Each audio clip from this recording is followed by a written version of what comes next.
What's up, guys? Quick Mac here, Liberty Bell Beekeeper. So out in the East Germantown section of Philadelphia, looking at some bees. So we got a colony coming in through the brick up here at the eave above that second floor. Beautiful old home here in Philadelphia. Some of these are simply stunning. This one is no different. So this house is up for sale. It's vacant at the moment, which is great. Provides me the opportunity to get the bees done in a timely manner without any distractions or anybody home. So we come up to the master bedroom, and I can show you here what we got. So that's the window above what we were looking at outside. See the bees. Now, I don't know if this is swarmed or not, but I believe it's going to be ready to. So here we're looking at, geez, probably 30, 36 inches worth of heat. I'm going to make my cut to 4 feet in hopes that that's enough. But that's a heck of a heat signature. So, not sure if I'm going to make my cut even bigger, but I might. Got a full sheet of drywall with me, but that's a good one. We'll check back in.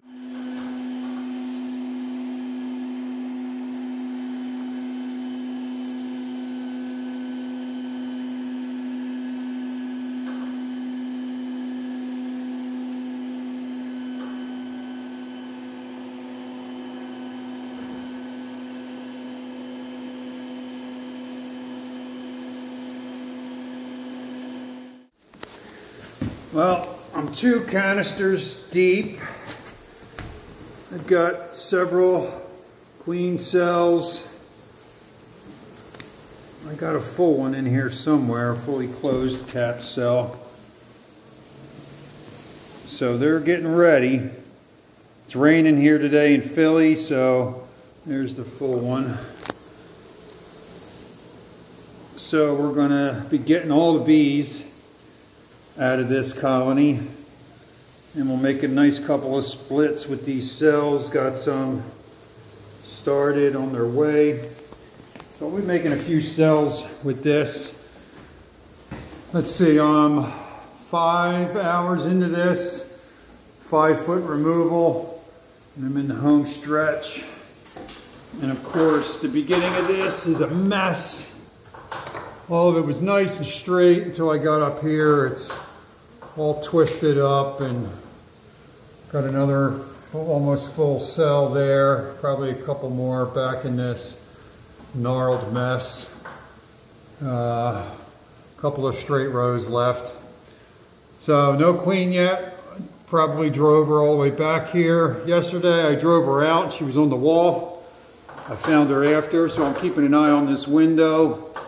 Although queens are not always easy to find on windows, they look like workers when they've been gorging on honey from removal. So we get a lot of these workers like these up here cleaning up honey, and they get really big abdomens, and sometimes they look like queens on the windows.